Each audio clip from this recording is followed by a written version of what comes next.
I never thought family could be quantified, calculated in dollars and cents, measured in what you can provide versus what you can't.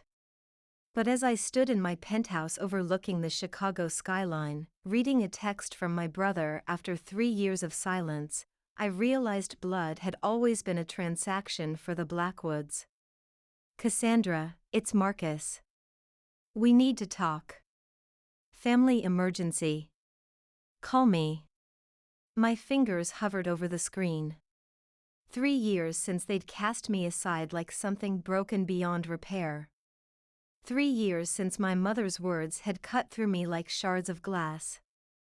We can't keep supporting you, Cassandra. You're 32, for God's sake. Figure it out or stay away. I set my phone down, watching the lights of the city blink like stars against the encroaching night.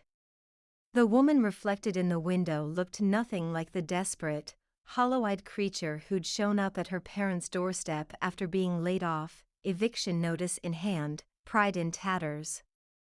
Now Cassandra Blackwood wore success like armor, each achievement another layer of protection against the vulnerability that had nearly destroyed me. The phone buzzed again. Please, Cass. Mom's in the hospital. Dad's falling apart. I wouldn't ask if it wasn't serious. I pressed my forehead against the cool glass, closing my eyes. 3 years ago, I'd called Marcus 17 times before he blocked my number. 3 years ago, my father had changed the security code to their gated community and instructed the guards not to let me in. Ms. Blackwood? My assistant's voice pulled me from the past. Your 7 o'clock conference call with Singapore is starting in 5 minutes. Thank you, Amelia, I replied, straightening my shoulders. And could you book me a flight to Boston for tomorrow morning? Family emergency.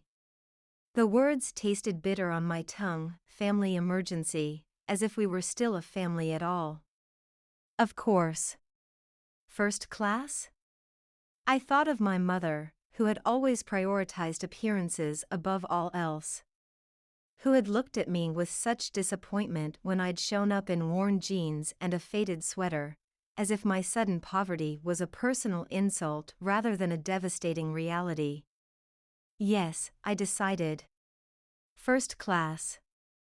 As Amelia closed the door behind her, I picked up my phone and typed a response to Marcus. Landing tomorrow at 9 a.m. Tell me which hospital. The reply came instantly, as if he'd been clutching his phone, waiting. Thank you, Cass. Boston General. I'll pick you up. I set the phone down, turning back to the window. 3 years ago, I'd been drowning, reaching for any lifeline. Now I was the lifeline, and part of me, a dark, wounded part one tried to ignore, wanted them to feel what I had felt. The desperation. The shame. The bone-deep fear that came with having nowhere to turn. But beneath the bitterness lay something else. A flicker of the person I'd been before success had hardened me. The daughter who had once loved her family without condition or qualification. I picked up my laptop and opened the files for tomorrow's board meeting, a meeting I would now have to reschedule. Blackrise Technologies wouldn't run itself, and the irony wasn't lost on me that the company bearing a variation of my family name had become the very thing that had severed our ties. As I worked late into the night, I tried not to think about what awaited me in Boston. About facing the family that had abandoned me when I needed them most. About whether I was flying across the country out of love, obligation, or something far more complicated, the desperate need to show them exactly what they'd thrown away. The woman I had become. The success I had built from the ashes of their rejection. Morning came too quickly, the sky outside my bedroom window still dark as my alarm chimed. I performed my usual routine mechanically, shower, coffee, emails, news briefings. The woman in the mirror stared back at me with determined eyes as I applied my makeup, each brush stroke another layer of the armor I'd need for the day ahead. I chose my outfit carefully, a charcoal Armani suit, Louboutin heels, my grandmother's pearl earrings, the only inheritance they hadn't managed to take from me. Looking the part of the successful CEO was second nature now, but today it felt especially important. Today, appearance wasn't just professional, it was personal. As my private car wound through early morning traffic toward the airport, I scrolled through my emails, responding to urgent matters, delegating others to my executive team. Blackrise had grown from a desperate gamble to a tech industry powerhouse in just 3 years, my phoenix rising from the ashes of my former life. The thought made me smile grimly. When Porter Industries had laid me off after 11 years of loyal service, I'd been devastated.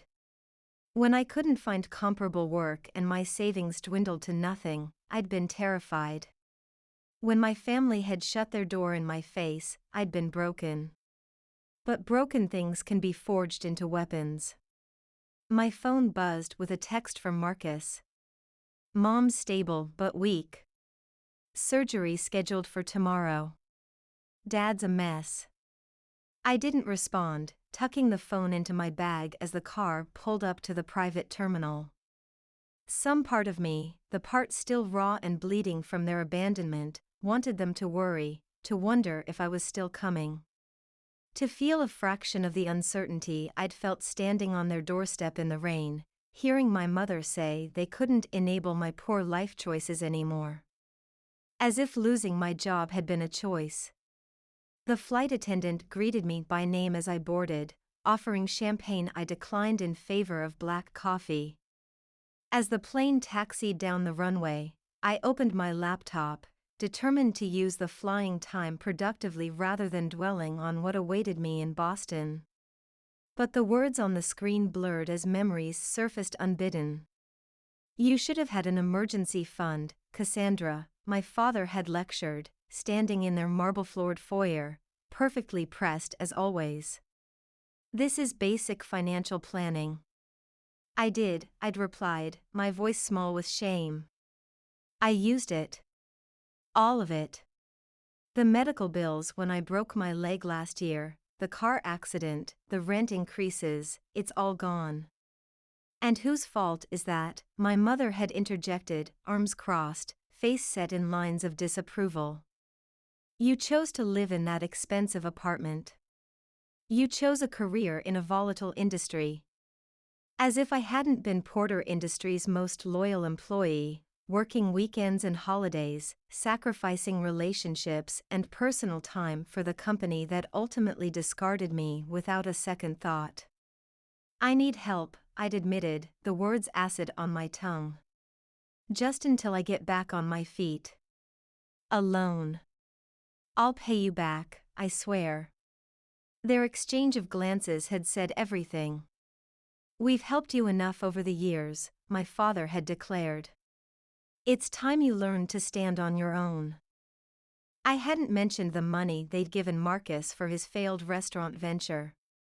Or the down payment they'd provided for my sister Eliza's house in the Hamptons. Or the fact that I'd never asked them for anything before that moment, too proud, too determined to make it on my own. The plane hit turbulence, jolting me back to the present. I closed my laptop, staring out the window at clouds that looked solid enough to walk on, an illusion, just like the family I thought I had. What would they expect from me now? Money, certainly. But beyond that? Forgiveness? Understanding? As if 3 years of silence could be erased with a single call, a family emergency wiping away the abandonment that had nearly destroyed me. And yet here I was, flying across the country at a moment's notice. Because despite everything, some small part of me still cared. Or perhaps, more honestly, some wounded part of me needed them to see what I had become without them. Needed them to recognize what they had thrown away. The captain announced our descent into Boston, and I packed away my laptop, straightening in my seat. Whatever awaited me at Boston General Hospital, I would face it as Cassandra Blackwood, CEO of Blackrise Technologies, not the desperate, broken woman who had stood on their doorstep in the rain. The mask was firmly in place by the time the plane touched down. I was ready. Marcus waited at the arrivals gate, looking both familiar and foreign.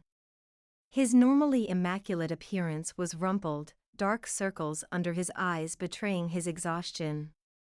When he saw me, something passed across his face, relief mingled with something else. Shame, perhaps. Or recognition of the chasm that had grown between us. "Cass," he said, stepping forward as if to embrace me before thinking better of it, extending his hand instead. "Thank you for coming." I took his hand briefly, the formality of the gesture underlining everything unspoken between us. "How is she?"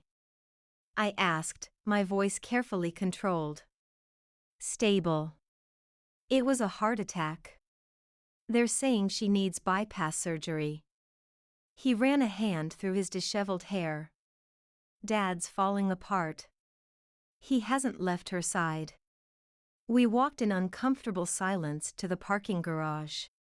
Marcus kept glancing at me, taking in the designer suit, the confident posture, the subtle but expensive jewelry, all the trappings of a success they hadn't bothered to witness. "You look different," he finally said as we reached his car, a modest Honda that surprised me. Last I'd known, he'd been driving a Mercedes. 3 years is a long time, I replied simply, sliding into the passenger seat. He nodded, starting the engine. "Your company, Blackrise, it's doing well? I see it in the news sometimes." "Very well," I said, gazing out the window at the familiar Boston skyline. "We just closed a $300 million funding round. Expansion into Europe is next quarter." I could see him processing this, recalibrating whatever narrative he'd constructed about me in my absence. "That's incredible, Cass. I always knew you were smart, but..." "But what?" I cut in, unable to keep the edge from my voice. "But you didn't think I could succeed without the family safety net? Without the Blackwood connections?" His hands tightened on the steering wheel. "That's not what I meant." "Isn't it?" I turned to look at him directly. 3 years, Marcus. 3 years without a call, a text, an email. Not even when Blackrise made the cover of Forbes. Not even when I tried to reach out at Christmas. He had the decency to look ashamed. "I know. I'm sorry. Things have been complicated." "Complicated," I repeated, the word hollow. "Is that what we're calling it now?" He sighed, navigating through traffic in silence for several minutes before speaking again. "I should have stood up for you," he finally said, his voice low. "When they turned you away. I should have said something. Done something." The admission surprised me. I'd expected excuses, justifications, perhaps even accusations, not this whisper of remorse. "Yes," I agreed, neither accepting nor rejecting his apology. "You should have." We lapsed into silence again as he pulled into the hospital parking garage. As we walked toward the entrance, Marcus cleared his throat. "There's something you should know before we go in," he said hesitantly.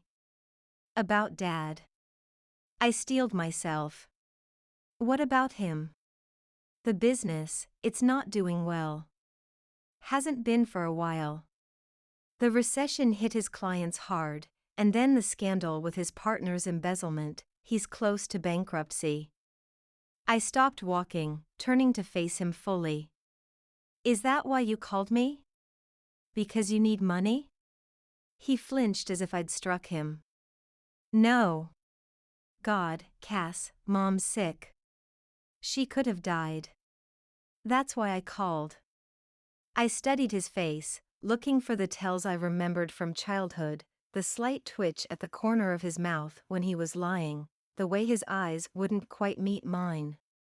But his gaze was steady, his expression open. "All right," I said finally, resuming our walk. "But if not you, then Dad will ask." "You know he will." Marcus didn't deny it. "Probably. He's desperate. But that's not why I called you, I swear." We reached the elevators, and as the doors closed around us, I felt a momentary panic. I wasn't ready for this. Wasn't ready to face the parents who had discarded me when I needed them most. Wasn't ready to decide whether I could, or should, help them now that the tables had turned. The elevator doors opened onto the cardiac care unit, and Marcus led me down a sterile hallway to a private room where my father sat beside my mother's bed, holding her hand. He looked up as we entered, and I saw the exact moment he registered my presence, the shock, the calculation, and finally, the forced smile that didn't reach his eyes. "Cassandra," he said, standing. "You came." "Hello, Dad," I replied, keeping my distance. "How is she?" He glanced at my mother's sleeping form, his expression softening. "Holding on. The doctors say the surgery has a good success rate, but at her age." He trailed off, swallowing hard. I moved to the foot of the bed, taking in my mother's appearance. She seemed smaller somehow, frailier than the imposing woman who had stood in judgment of my failures 3 years ago. Her skin was pale, her carefully maintained appearance diminished by hospital gowns and monitoring equipment. "When is the surgery?" I asked, directing the question to Marcus, unwilling to engage with my father just yet. "Tomorrow morning," he replied. 8 a.m. I nodded, calculating. "I'll need to move some meetings, but I can stay through the surgery." My father's relief was palpable. "Thank you, Cassandra. Your mother will want to see you when she wakes up." I highly doubted that but kept the thought to myself. "I'm going to check into my hotel, freshen up. I'll be back this afternoon." Marcus stepped forward. "You don't have to stay at a hotel." "You could." "I prefer the hotel," I interrupted, not letting him finish the offer. Whatever it was, his place, our parents' house, I needed neutral territory. Space to breathe. To process. My father nodded, seemingly unsurprised by my refusal. "Of course. We appreciate you coming all this way." The formality of his gratitude, as if I were a business associate rather than his daughter, created a lump in my throat I refused to acknowledge. I nodded stiffly and turned to go. "Cassandra," my father called after me, his voice suddenly uncertain. "It's good to see you." I paused, not turning around. "I'll be back later," I said, continuing toward the elevator without acknowledging his sentiment. Marcus followed me out. "I'll drive you to your hotel." "I'll call a car," I replied, pulling out my phone. He reached for my arm, stopping me. "Cass, please. Let me do this much at least." I looked at his hand on my arm, then up at his face, the face of a brother who had once been my closest confidant, who had taught me to ride a bike and defended me from playground bullies. Before he had become part of the wall they built to keep me out. "Fine," I relented, putting away my phone. "But I need to make some calls first." "I'll meet you in the lobby in 10 minutes. He nodded, releasing my arm. "I'll be there." As I walked toward the visitors' lounge to make my calls in private, I felt the weight of the past pressing down on me. 3 years of building a life without them, of turning rejection into determination, of proving I didn't need the family that had abandoned me. And yet here I was, pulled back into their orbit by illness and, if Marcus was to be believed, financial ruin. The irony wasn't lost on me. They had turned me away when I lost everything. Now they were the ones in need. The question was, what would I do about it? The Four Seasons Boston wrapped me in luxury as I checked in, the staff efficiently whisking away my overnight bag and escorting me to a corner suite with views of the public garden. After 3 years of grinding work, of building Blackrise from nothing into something extraordinary, I no longer blinked at the price tag of such accommodations. Success was its own kind of armor, and I needed every layer of protection I could get for this family reunion. I kicked off my heels and padded to the window, staring out at the city I grew up in but no longer called home.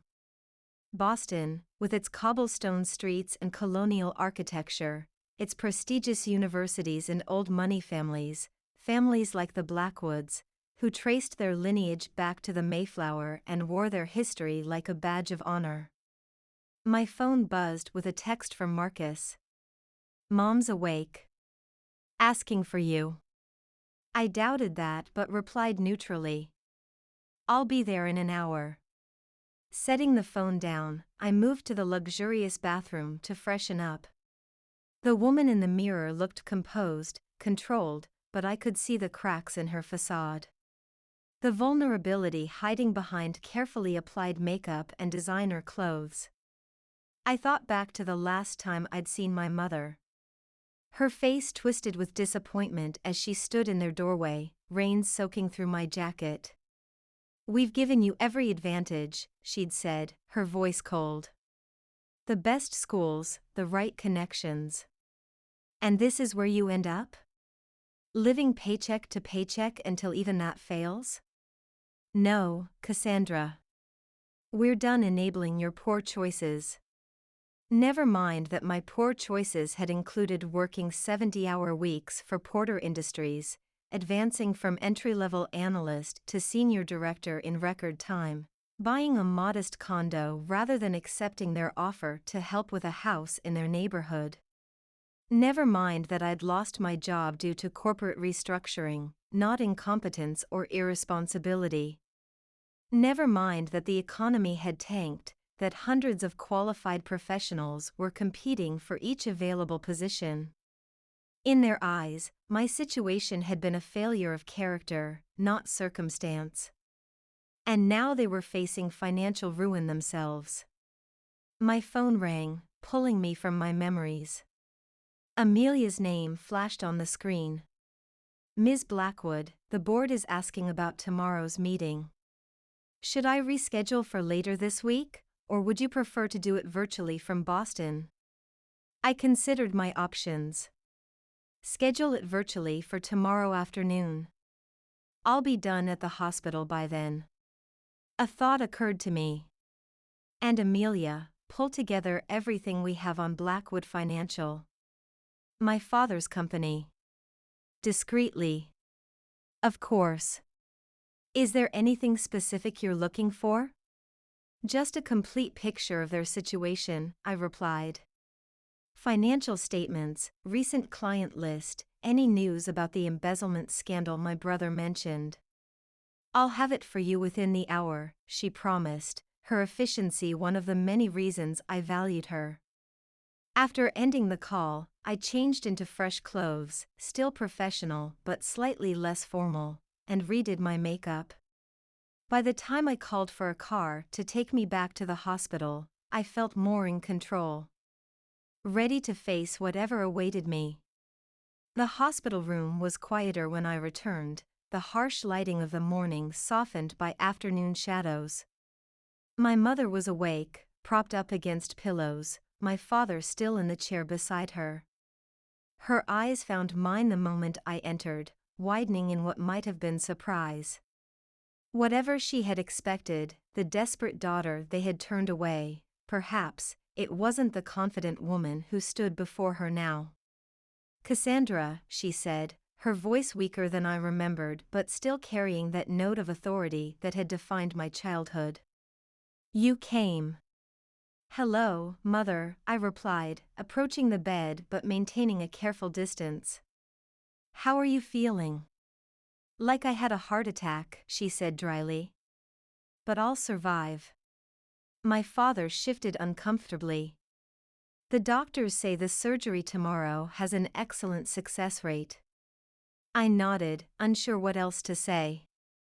3 years of silence lay between us like an invisible wall, making even the most basic conversation feel like navigating a minefield.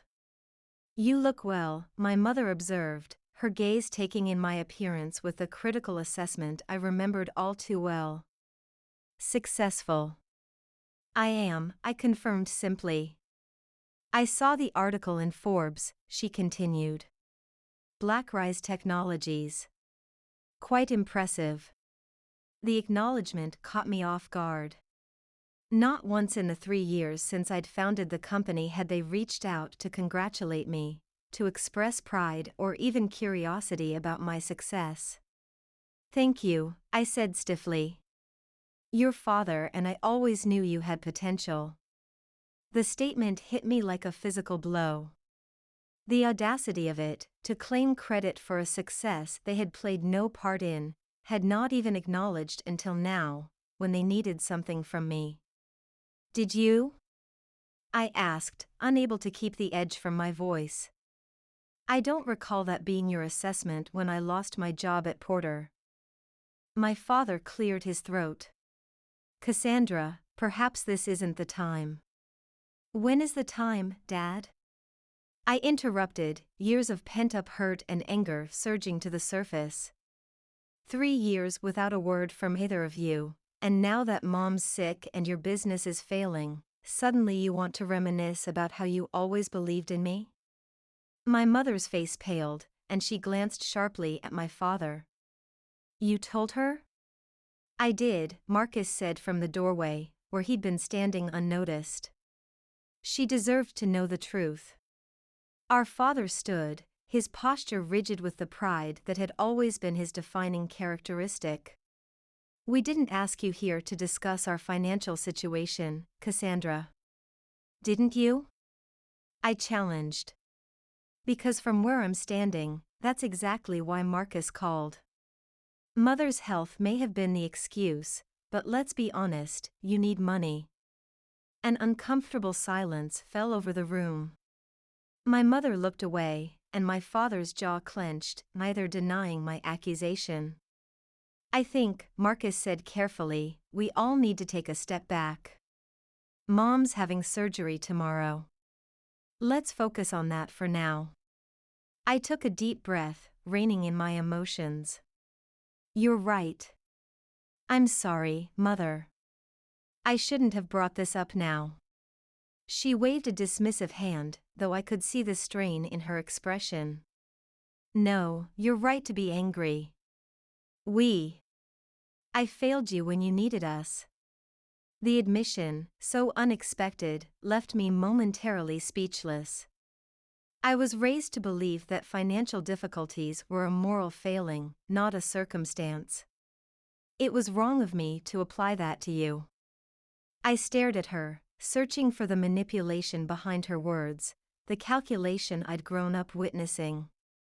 But all I saw was an aging woman in a hospital bed, facing her mortality perhaps for the first time. I appreciate that, I said finally, uncertain how to navigate this unexpected vulnerability. My father, less comfortable with emotional honesty, shifted the conversation. We should let your mother rest. She'll need her strength for tomorrow. I nodded, relieved for the reprieve. I'll be here in the morning, before the surgery. Thank you, Cassandra, my mother said, reaching out her hand. After a moment's hesitation, I took it briefly, the contact both familiar and foreign after so much time apart. As I turned to leave, she held on. I'm proud of you, she said softly. What you've built. I should have said it sooner. The words pierced through the armor I'd so carefully constructed, touching a place inside me that still craved their approval despite everything. I nodded, unable to trust my voice, and gently withdrew my hand. In the hallway, Marcus fell into step beside me. That went better than I expected. A low bar, I observed dryly. He sighed. Look, I know you have every right to be angry. At all of us. But Mom really is sick, and Dad, he's not handling it well. What exactly is happening with the business? I asked, changing the subject. You mentioned bankruptcy? Marcus ran a hand through his hair, a nervous habit from childhood. It's bad. The embezzlement scandal cost them most of their biggest clients. Dad's partner cleaned out nearly $7 million before disappearing. The legal fees alone nearly bankrupted them. And now? They're barely holding on. The house is mortgaged to the hilt, they've sold off most of their assets. If Mom's medical bills go much higher. He trailed off, the implication clear. I digested this information in silence as we reached the elevator. The report Amelia had sent confirmed everything Marcus was saying. Blackwood Financial was on life support, with more liabilities than assets and a reputation so damaged it was unlikely to recover. What about you? I asked as we stepped into the elevator. Last I knew, you were planning to open another restaurant. He laughed humorlessly. That dream died when the first one failed. I'm working in sales now. Medical equipment. It's not glamorous, but it pays the bills. The humble admission surprised me. The brother I remembered had been as prideful as our father, as determined to maintain appearances as our mother. And Eliza? I asked, referring to our younger sister, who had always been more aligned with our parents' values than either Marcus or I. Living in London with that investment banker she married. They haven't been back to visit in over a year. He glanced at me. She doesn't know about Mom yet. Dad didn't want to worry her. Of course not, I said, the familiar bitterness creeping back into my voice. Heaven forbid the golden child be bothered with family problems. The elevator doors opened, and we walked in silence toward the parking garage. I can give you a ride back to your hotel, Marcus offered. I nodded, too mentally exhausted to refuse. As we drove through evening traffic, I found myself studying my brother's profile, noting the lines of stress around his eyes that hadn't been there 3 years ago, the slight slump in shoulders that had once been held proudly straight. Why did you really call me, Marcus? I asked suddenly. The truth. He glanced at me briefly before focusing back on the road. Because Mom asked for you. She's been different since the heart attack. More reflective, I guess. She started talking about regrets, about wishing she could make things right with you before. He swallowed hard. Before it was too late. And Dad? What does he want? Marcus sighed. He's too proud to admit it, but he's scared. Not just about Mom, but about losing everything. The business has been his life for 40 years, Cass. His identity. If it fails, he'll be exactly where I was 3 years ago, I finished for him. Desperate. Asking for help from family. Yes, he acknowledged quietly. Except I don't owe him the help he refused to give me, I pointed out. Marcus was silent for a long moment. No, you don't, he finally agreed. And I wouldn't blame you if you walked away now. But I'm asking you, not for them, but for yourself. Don't let their mistakes poison who you are. The words hit home with unexpected force. Wasn't that exactly what I'd been doing? Building my success partly out of determination to prove them wrong, to show them what they'd thrown away? Hadn't I sometimes made decisions based on what would look most impressive if, when they finally saw what I'd become? We arrived at my hotel, and Marcus pulled up to the entrance. I'll pick you up tomorrow morning at 7, he asked tentatively. I nodded, reaching for the door handle. Marcus, I said, turning back. Thank you for telling me the truth. He offered a sad smile. It's the least I could do after 3 years of cowardice.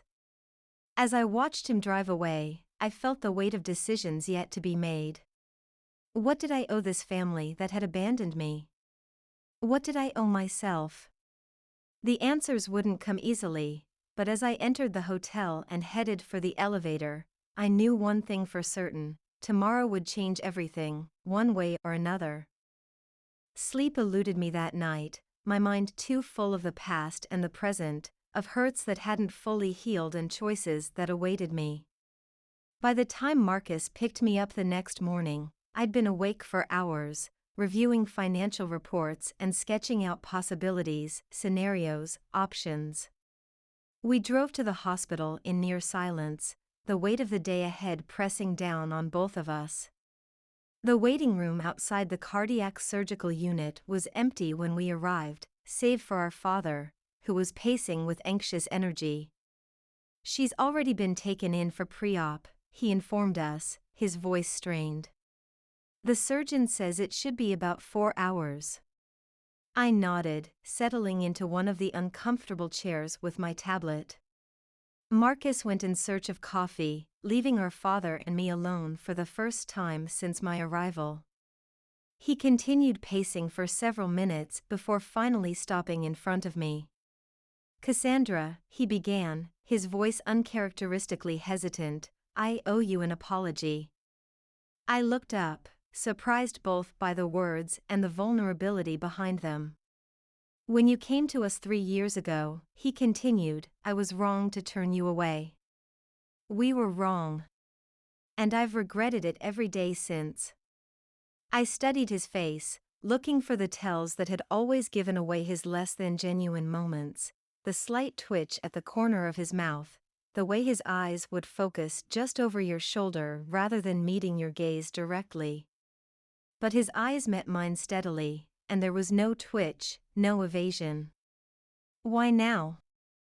I asked, setting my tablet aside. Is it because you need my help, or because you really regret what you did? He flinched at the directness of my question but didn't look away. Both, he admitted. And that shames me more than you know.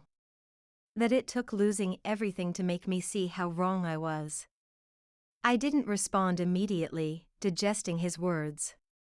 The father I remembered had never been one for admissions of fault, for acknowledgments of his own failings. His pride had always been too strong, his self-image too carefully constructed. I'm not asking for your forgiveness, he continued after a moment. I don't deserve it. I'm sorry, Cassandra. Truly. Something in his voice, a break, a vulnerability I'd never heard before, touched me despite my best efforts to remain detached. Thank you for saying that, I replied finally. It matters. He nodded, seeming to understand that acceptance of his apology was the most I could offer right now. Forgiveness, if it came at all, would take more time. Marcus returned with coffee, handing cups to both of us. The three of us settled into an uneasy silence as the hours ticked by, each lost in our own thoughts. My tablet chimed with an email notification. Amelia, with additional information about Blackwood Financial. I scanned the report, the picture of my parents' financial situation coming into sharper focus. The business was beyond saving, too much debt, too much damage to their reputation. But their personal assets, while greatly diminished, weren't entirely depleted. If they sold the house, liquidated their remaining investments, they could start over. On a much smaller scale, certainly, but not destitute. The question was, would my father's pride allow him to accept such a dramatic step down from the life they'd built? And what role, if any, did I want to play in helping them navigate this new reality? The surgeon appeared in the waiting room doorway, still wearing scrubs. The three of us stood up simultaneously, tension radiating from our rigid postures. "Mr. Blackwood," he addressed my father. "Your wife came through the surgery very well. We were able to successfully complete the triple bypass, and her vital signs are stable." The relief in the room was palpable. My father's shoulders sagged, and Marcus exhaled audibly. I felt my own tension ease, a knot of worry I hadn't fully acknowledged loosening in my chest. "When can we see her?" my father asked. "She'll be in recovery for a few hours, then moved to the ICU for at least 24 hours of close monitoring. One visitor at a time, 15 minutes each hour," the surgeon explained. "A nurse will come get you when she's settled." As the surgeon left, my father turned to me, genuine gratitude in his eyes. "Thank you for being here, Cassandra. It means more than you know." I nodded, uncomfortable with the sincerity of his words. "I should make some calls, check in with my team," I said, reaching for my bag. "I'll be back in a bit." Outside the hospital, I called for a car to take me back to the hotel, needing space to think, to process everything that had happened in the whirlwind of the past 24 hours. The reunion with my family, my mother's surgery, my father's unexpected apology, it was all too much to navigate in the sterile confines of a hospital waiting room. Back in my suite, I kicked off my shoes and collapsed onto the sofa, feelings I'd suppressed for 3 years rising to the surface. Anger at their abandonment. Hurt at their rejection. Pride in what I'd accomplished without them. And underneath it all, a child's lingering desire for parental approval, for family connection, a desire I thought I'd outgrown but clearly hadn't. My phone rang, Amelia, with updates on the virtual board meeting scheduled for that afternoon. I focused on business matters for the next few hours, grateful for the distraction from my personal turmoil. By the time I headed back to the hospital, I felt more centered, more in control. My mother had been moved to the ICU by then, still heavily sedated but stable.